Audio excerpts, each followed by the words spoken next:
I mean, look, it was obvious. We covered it at the time. We're vilified for it. Oh, he has a stutter. We're like, really? A stutter that's materialized out of nowhere? Stop being ableist. He has a stutter. Like, how could you? It drives me nuts. Yeah, again, actually, people who actually stutter should be outraged. I actually have a friend who's a stutterer, and he was like, hey, this is bullshit. I actually have a stutter. I'm an adult stutterer. And he's like, he's trying to hide behind our condition for the fact that he's just really old. And I was like, hey, thank you. I appreciate that. This is the issue, which is that they're weaponizing this, whatever this new language about ableism and all this stuff off to cover up the fact that he's old. And guess what? New York Times poll came out this morning. The number one reason Democrats don't want to renominate him in 2024 is because of his age. Normal people are like, look, no disrespect. He had his time. He's too old. You know what's interesting? I was looking into the crosstabs of that poll, and they have the age breakdown. Yes. And the group that is most, there's a huge age divide on these questions. The group that is most concerned about his age overwhelmingly is seniors.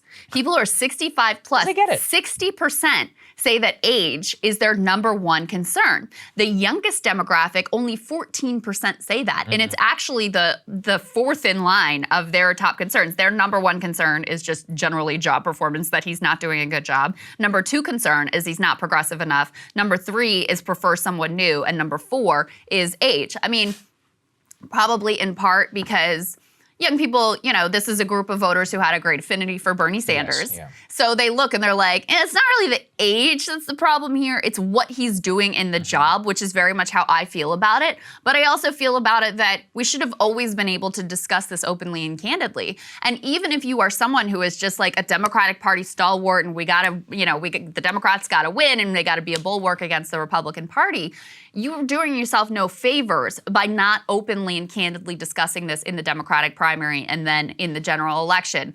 Because now it's a huge vulnerability for him, not only in terms of getting renominated, but ultimately in terms of being able to win next time around. The fact is that Times poll I talked about also has Biden beating Trump. So the truth is that some people are like, hey, I'll take a Biden corpse over Donald Trump. Absolutely. But again, be honest, just say it. You know, that's fine. That's a totally defensible position. Yeah, it is actually interesting, you know, how sort of any kind of health challenges weigh on voters' minds. It actually doesn't seem to that much. Like you look at Bernie after his heart attack. He actually surges in the polls and does better than, you know, better than he had done up to that point and comes very close to ultimately locking that thing up if Pete and everybody hadn't dropped out of the right, all that stuff.